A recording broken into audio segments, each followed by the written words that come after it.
Todos estamos viviendo un mundo terrible, nada más ver las noticias es terrible, ¿no? Ver todos los grados y ahora que se llevan las estadísticas y que se comparan todos los demás, bueno, es una cosa tremenda. Como vemos que en los asesinatos, ahora de moda el feminicidio, la violencia, todo eso lo estamos viendo porque sabemos que esto es fruto de la caída. El mundo no fue planeado para esto. El mundo fue planeado en un Edén. El mundo fue planeado en un paraíso donde no hubiera ni dolor ni sufrimiento. Esas palabras no se habían puesto en el diccionario de Dios. Pero sabemos, todos sabemos, que el hombre cayó del lugar tremendo que Dios le había dado, poderoso, y sabemos que esa caída trajo terribles y tremendas consecuencias a todo el mundo y cada vez se ha degradado más y más y más hasta que, como lo estamos viendo ahora, que es algo tremendo, ¿no? Pero eso es por el mundo, pero no en nosotros, que no somos del mundo, ¿verdad? Dijimos que nosotros no somos del mundo. Nosotros no somos porque nosotros le conocemos. Nosotros tenemos el ADN de Dios, el ADN de Dios. Entonces tenemos que cumplir en cierta medida esta revolución que María nos está hablando en estos tiempos. Sobre todo, tenemos que cumplirlo en estos tiempos tan difíciles. Al fin, yo creo que estamos en el fin de los tiempos, yo creo que sí. Y vamos a ver que son 3 revoluciones de María. Una revolución moral, capítulo 1, verso 51. Dice, hizo proezas con su brazo, esparció a los soberbios en el pensamiento de sus corazones. Es una revolución moral, claro. Todo pensador, así sea el más erudito en el mundo, el más capaz, el más inteligente, ante Dios tiene que reconocer su limitado conocimiento. Así sea la filosofía más grande, tiene que reconocerlo, que ante Dios es muy limitado su conocimiento. Dios es tremendamente, sabe todas las cosas. Pero desgraciadamente, como todos estos pensadores grandes, que se llaman grandes a sí mismos, desgraciadamente en lugar de darle la gloria a Dios, ¿qué ha pasado? Se envanecen, ¿verdad? Se creen superior y entre el orgullo y la soberbia y hasta quieren imponer sus ideas y hasta tienes que pagar cursos para entrar a sus clases, ¿verdad? Muchas veces hacen dogmas que tienes que creer que así es, de sus doctrinas, de sus filosofías. Así lo hemos visto a través de todo el mundo, hasta los estudiamos en las escuelas y en las universidades. Así vemos a través de la historia a los grandes pensadores, a los filósofos que han marcado el ritmo de la historia, porque aún ellos han marcado un antes y un después de ellos. Desde la antigüedad, como lo hemos estudiado, los griegos, ¿no? Aristóteles, Platón, Sócrates, hasta los modernistas, ¿no? Nietzsche, Freud, etc. Pero muy pocos, quizá algunos han reconocido la necesidad de Dios. Como debería de ser, porque entre más se estudia, entre más se conoce el pensamiento, se debería de creer y mucho más en Dios, ¿no? Al darnos cuenta de esta mente tan privilegiada, tan maravillosa que ha logrado aún en este mundo ir a Marte, a la Luna, ha hecho los inventos más grandes, una mente tremenda, claro, del tamaño, una mente que nos las dio nuestro Creador, ¿no? Una mente tan capaz, tan creativa, como solamente un ser tan grandioso como el nuestro se le pudo ocurrir. Por eso, uno de los filósofos más grandes de todos los tiempos, por ejemplo, Sócrates, pudo decir, solo sé que no sé nada. Y es la pura verdad. Entre más conoces, te das cuenta de que hay algo más, y hay algo más, solamente Dios. Me encontré un filósofo y científico, pero cristiano, y es la diferencia. Era un reverendo Thomas Dick era un científico, filósofo, astrónomo y escribió un libro que se llama El Sistema Solar. Y él dijo: el estudio del sistema solar tiende a limitar el orgullo y fomentar la humildad. Los astros muestran claramente la insignificancia del hombre. Vean la diferencia de un pensamiento de un cristiano, a un científico y aún que ha estudiado todo el sistema solar. Qué diferente sería si todos los grandes pensadores reconocieran que solo Dios, que hizo los cielos y la tierra, es el único digno de alabanza, como cantamos, el único digno de reconocimiento. Pero no es así, ¿verdad? Al contrario, aún dicen que Dios no existe, ¿no? Como ese filósofo dijo. Y tienen con la soberbia de hacerse más grandes que Dios. Es tremendo la soberbia, ¿verdad? Es tan fácil caer cuando se tiene algún logro, entonces te sientes más arriba o superior, si no conoces a Dios, por supuesto. Pero es una revolución moral la que dice el Señor. Por eso dice que Él va esparció a los soberbios en el pensamiento de sus corazones. Porque Dios tiene que humillar a todos los que dizque conocedores. Bueno, también una revolución social o de clases. Lucas 1:52. Dice: quitó de los tronos a los poderosos y exaltó a los humildes. Qué tremendo, ¿no? Ante Dios, mis queridas, no hay clases, no hay rangos ni estirpes, no hay blancos ni negros, no hay realeza y pueblo, no hay los de arriba y los de abajo. Gracias a Dios, que Dios nos ve a todos por igual como sus criaturas. Es el hombre, desgraciadamente, el que se divide en clases, en países, en fronteras, en culturas y se sigue subdividiendo y en un sinfín de divisiones.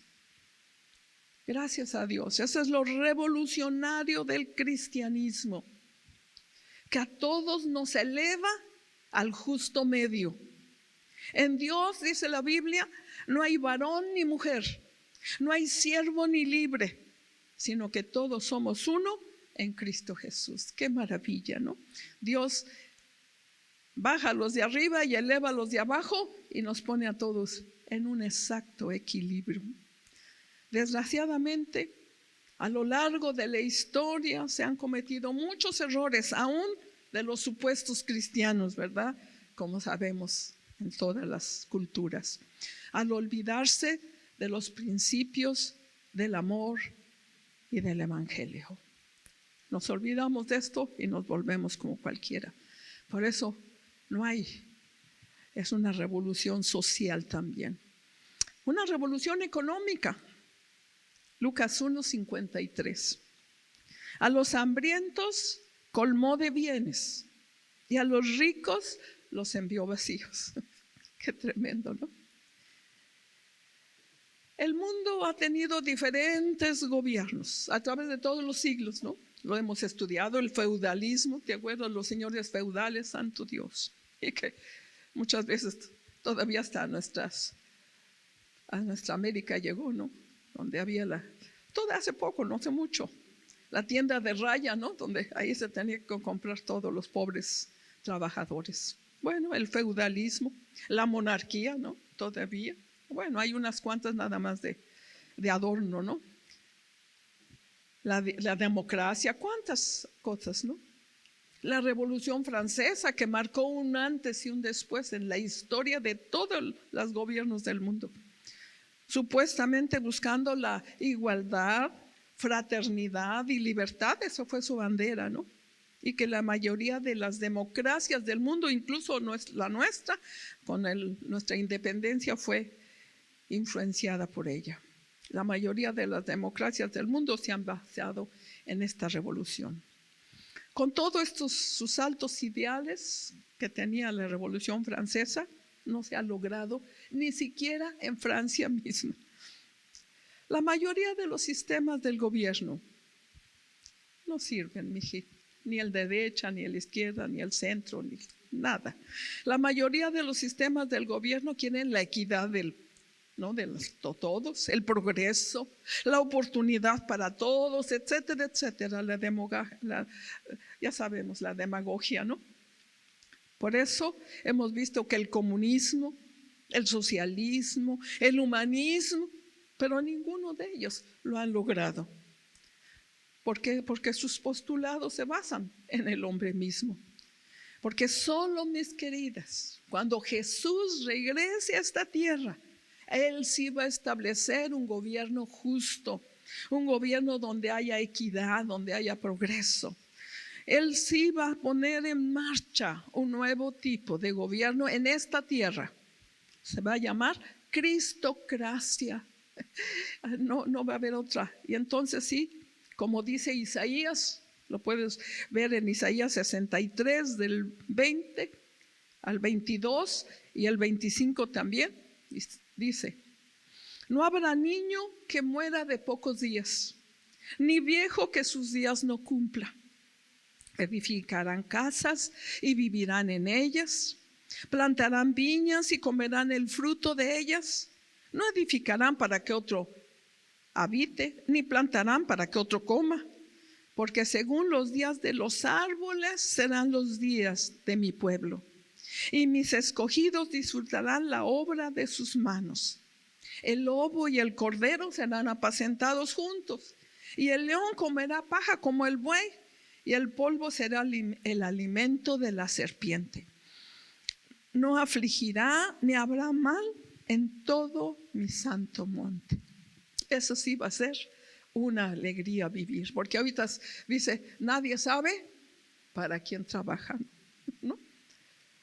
Era tu herencia y te la quitaron toda, ¿no? ¿Cuántas cosas vemos ahora de injusticias, de maldad? Pero llegará el día, mis queridos, llegará el día en que habrá esta paz y esta tranquilidad que todos buscamos en esta tierra. Esa es la esperanza para todos nosotros al ver tantas injusticias en el mundo, ¿no? ¿Tú lo ves? Ay, a mí ver una injusticia, santo Dios, yo creo que si no hubiera sido cristiano hubiera sido una revolucionaria. Solamente por esperar el tiempo de Dios, para al ver los jueces, al ver los que quieren quitar tantas cosas, que te quieren quitar tu tierra, que cuántas cosas, Dios mío, de mi vida, que en el mundo está tan terrible. Pero también una cuarta revolución, una revolución económica también. Lucas 1:53. A los hambrientos colmó de bienes y a los ricos envió vacíos. Uy, Dios santo. Una revolución económica que Jesús mismo nos vino a dar ejemplo con su vida. No de un gobierno, sino de una forma de vida. Por eso te dije que leas Mateo 5, 6 y 7. Ahí está cómo debes de vivir la constitución del cielo, cómo debes de vivir el cielo aquí en la tierra. Jesús desde su nacimiento nos enseña algo. No nació en la clase sacerdotal, aunque dice Hebreos que era sacerdote para siempre, según la orden de Melquisedec. Tampoco nació en la clase gobernante, ¿no? En el Sanedrín, con la alta estirpe judía. No, aunque era rey de reyes y señor de señores. Sino nació, como sabemos, en la clase humilde, ¿verdad? Podemos ver que cuando lo presentaron en el templo, María y José presentaron la ofrenda de los pobres, 2 palominos, porque eran de esa clase. Una vez dijo Jesús, las zorras tienen guaridas y las aves de los cielos nido, mas el Hijo del Hombre no tiene dónde recostar la cabeza. Una vez le hicieron una pregunta acerca del impuesto y para responderla necesitaba una moneda y ni siquiera traía una. Y pidió una moneda. Ni siquiera la tocó, nada más dijo, enséñenmela. porque nunca tuvo dinero en su mano. Fíjate nomás. Y nunca fue pobre. No fue un pobrecito. Nunca le necesitó nada. Qué enseñanza, mis queridos, ahora que el tiempo nos está haciendo ser más conscientes del dinero y de que no hay, y de que, etcétera, etcétera. Jesús nunca tuvo un quinto en la mano, pero nunca le faltó nada. Y supo vivir a la altura que Dios le estaba mostrando. Una vez, una mujer derramó un perfume sobre su cabeza que costaba, nada más, fíjese, ese sí era regalo. El salario de todo un año costaba ese perfume. Él no se asustó, sabemos que no. Al contrario, échenmelo. Lo aceptó. Y aún dijo que le habían hecho una gran cosa. O sea, sabía vivir. O sea, era a la altura que quería. Su túnica, mis queridos, era de las mejores. Dice que era de una sola pieza. En ese tiempo, olvídese. Lo que significaba que era de la mejor calidad. Por eso no la quisieron partir los soldados al pie de la cruz, ¿se acuerdan? Esa es la manera más libre de vivir, mis queridas. En una dependencia total y absoluta al Padre, como Jesús vivió. Como decía Pablo también, sé estar en abundancia y sé estar en escasez. En todo y por todo he sido edificada. Pero ¿qué tal nosotros cuando no hay para comprarle el vestido? Cuando no hay, santo Dios, santo Dios, santo Dios. Nos sentimos miserables porque no hemos podido estrenar zapatos. Cuando muchos no tienen más que. Yo creo que esta sociedad se ha vuelto o nos han vuelto la publicidad tan tener y tener y tener. ¿Cuántas cosas? Yo creo que nos haría muy bien regresar a nuestros principios. Si tú tuviste como el mío, ¿no? Que había 2 zapatos al año. A los 6 meses se le ponían medias suelas para que siguiera los otros 6 meses y los del domingo nada más eran para el otro año también. No, mis queridos, ahora qué barbaridad. Jesús vivía de la manera más libre, en una dependencia total y absoluta con su Padre. Pablo sabía vivir en todas las circunstancias. Por eso Jesús nos dijo y nos dice que no deberíamos estar afanados porque qué comeremos o qué vestiremos. Que veamos a las aves del cielo, que veamos a las flores del campo como Dios las alimenta y como Dios las viste. Pero no, ¿verdad? Ay, Dios santo, estoy tan frustrada ahora, hasta Suburbia tengo que ir a comprar. Santo Dios. Pues espérate que vas a ir hasta el mercado, hasta el tianguis y hasta los de la paca. Mis queridas, ¿qué importa? ¿La marca? La marca te la van a poner, eso sí, si sigues así. También nos dice Jesús que con que tengamos sustento y abrigo, estemos contentos. Nos enseñó a orar por el pan nuestro de cada día, no para los 6 meses o para el año. La dependencia diaria y dar contento con lo que Dios nos da, con lo que Dios nos permite tener. Nos dice que si tenemos 2 túnicas, es mucho. ¿Cómo está tu closet? Se está cayendo, ¿verdad? De mugre, además de todo lo que tiene adentro. No, parece. ¿Cuántas cosas tenemos? Dice el Señor que si tenemos 2 túnicas, es mucho. Demos una. Caray. Qué lejos estamos, mis queridas, de vivir este nivel. Pero es el Evangelio, no es otra cosa. Es el Evangelio. Aquí lo leímos, por eso se lo leí. Cuando Él nos bendice económicamente, mis queridas, no es para hacernos ricos, sino para ayudar a otros. Para eso nos bendice Dios, nada más para eso, nada más. Así que estas revoluciones nosotros las tenemos que cumplir en cierta medida, en la medida nuestra. Tenemos que hacerlo, acordándonos siempre que Dios es Dios y que nunca nos va a dejar. Pero tenemos que cuidarnos, mis queridos, porque a veces le hablamos a Dios muy fuerte, sobre todo cuando hay necesidad, sobre todo cuando no hay salud, cuando no hay pan, cuando no hay renta, cuando no hay...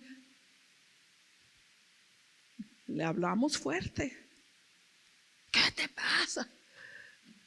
Le hablamos fuerte y tenemos que cuidarnos. Eclesiastés 5:2 nos dice: no te des prisa con tu boca, ni tu corazón se apresure a proferir palabras delante de Dios, porque Dios está en el cielo y tú sobre la tierra. Por tanto, sean pocas tus palabras. Mis queridas, a Dios le debemos respeto, le debemos honra, no siendo altivos. ¿De dónde te sale que tienes que levantarte? ¿De dónde? Si todos fuimos hechos del mismo polvo, del barro de la tierra. Todos somos barro. Todos. ¿De dónde sale tu altivez, tu alcurnia, tus raíces? Al único que debemos darle gloria, honra y respeto y alabanza es a Dios. Es al único. No debemos ser altivos, y menos que la soberbia entre en nuestras vidas por algunos logros que tengamos. Que en todo lo que tengamos siempre le demos gloria a Dios. Si Dios nos bendice con algo, gloria a Dios. Y que estemos felices con lo que Dios nos ponga. Y si nos exalta en alguna manera, le demos de gloria a Dios.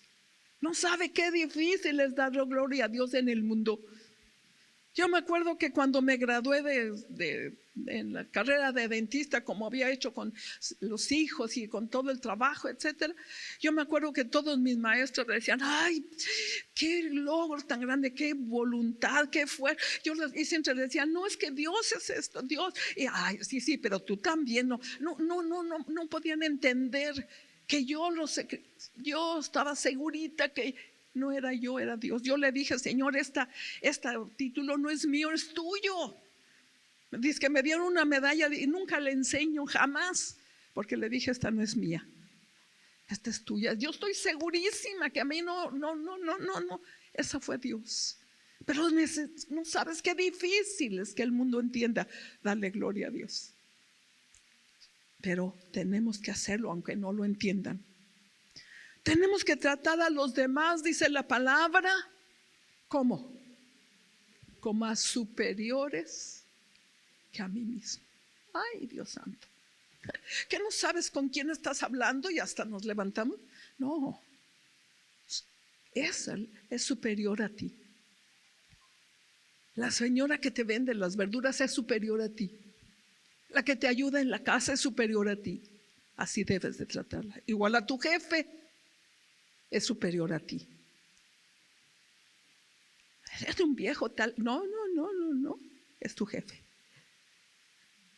Debemos de tratar a todos como superiores a nosotros mismos. Dice la palabra, no lo digo yo. Dejando que la alcurnia, que las clases o el color de piel o el estrato social nos impida tratar a todos con el debido respeto. Ay, es que es muy naca. No. Es muy autóctona. Mis queridas, tenemos que cuidarnos. Sabemos que tenemos en el mundo entero 4 clases vulnerables: los niños, las mujeres, los ancianos y los indígenas. De todo el mundo son los 4 estratos sociales más vulnerables.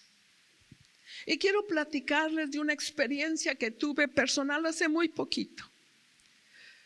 Cuando nuestro presidente de la República estuvo en Sonora y visitó a los indios yaquis, explicaba él en su discurso que les iba a hacer justicia, pues todos los indígenas sufrieron, lo sabemos, con la conquista, con la revolución, con la tienda de raya, hasta el día de hoy todavía, ¿no? Los empleados lo sufren.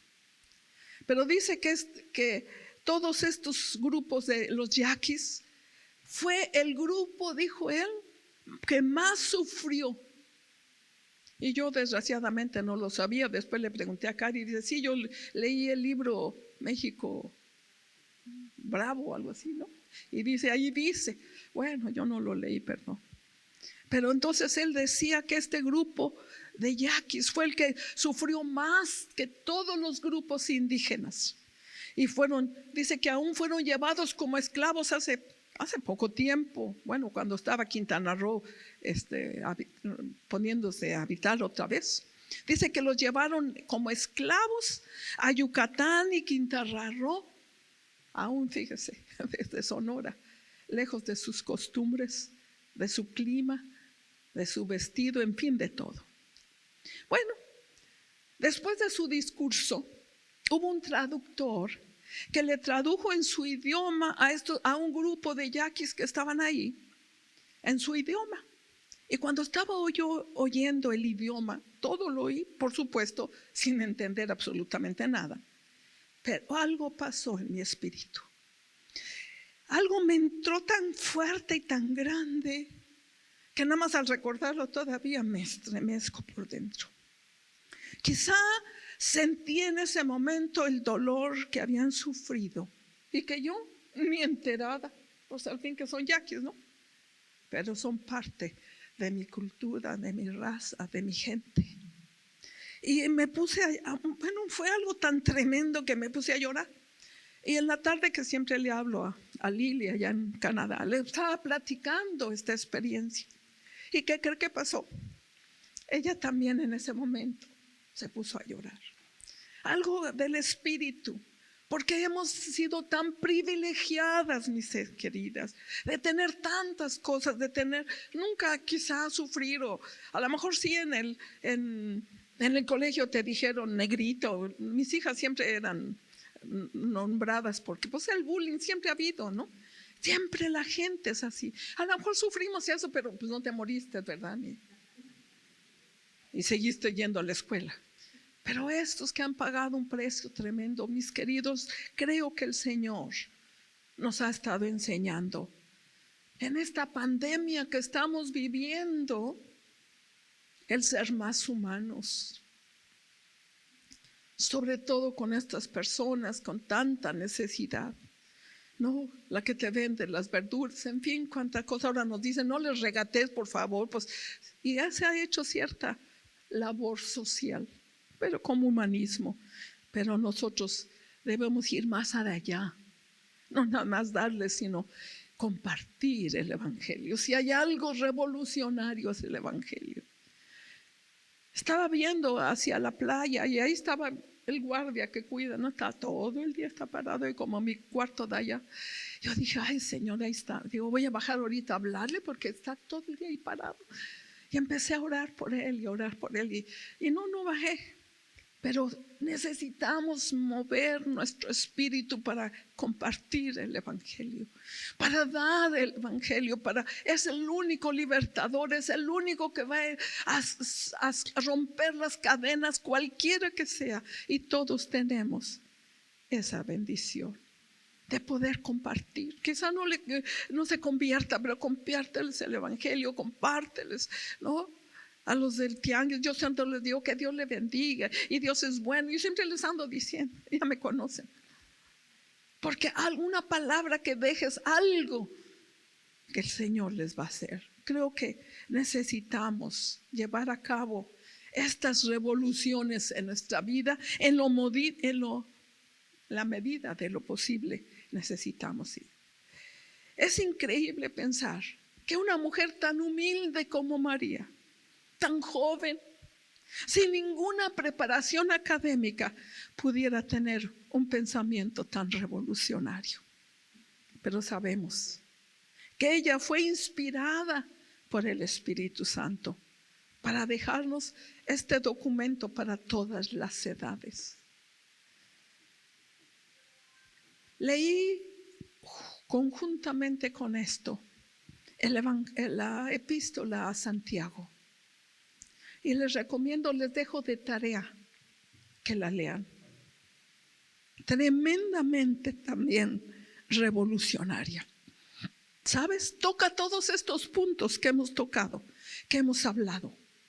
Y habla también tremendamente de esta opresión y que nosotros tenemos que hacerlo. Nada más voy a leerles una cosita nada más.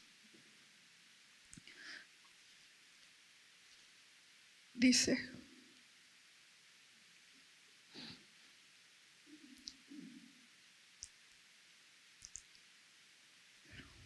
hermanos míos,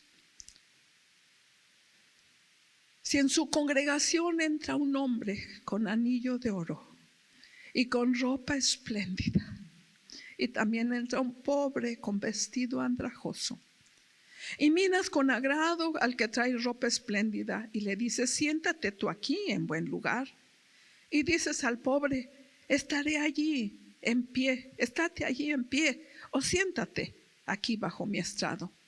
¿No haces distinción entre ustedes mismos y vienen a ser jueces con malos pensamientos? Hermanos míos amados, oigan, ¿no ha elegido Dios a los pobres de este mundo para que sean ricos en fe y herederos del reino que ha prometido a los que le aman? Pero ustedes han afrentado al pobre. No los oprimen los ricos y no son ellos los mismos que los arrastran a los tribunales. No blasfeman ellos el nombre que fue invocado sobre ustedes. Si es verdad que cumplan la ley real conforme a las Escrituras, amarás a tu prójimo como a ti mismo, bien haces. Y ya no les sigo leyendo para que no se infarten. Y ve el capítulo 5, qué barbaridad. Aún dice que el salario que se han quedado sin pagar clama, y llegará el día en que Dios haga justicia. Mis queridos, también Dios es revolucionario y necesitamos el día de hoy tener justicia. Esto no es demagogia, esto es el Evangelio y necesitamos. Gracias a Dios que nos permitió venir. Gracias a Dios que nos permite comer el pan nuestro de cada día. Pero no nos olvidemos de cumplir la ley de Cristo. Amarás a tu prójimo como a ti mismo. Amarás a Dios y a tu prójimo como a ti mismo. Creo que necesitamos ser nosotras como cristianos los principales que pongamos ejemplo.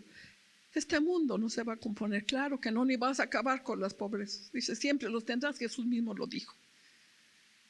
Pero tenemos que orar y ver que Dios nos ayude para cumplir la ley de Cristo.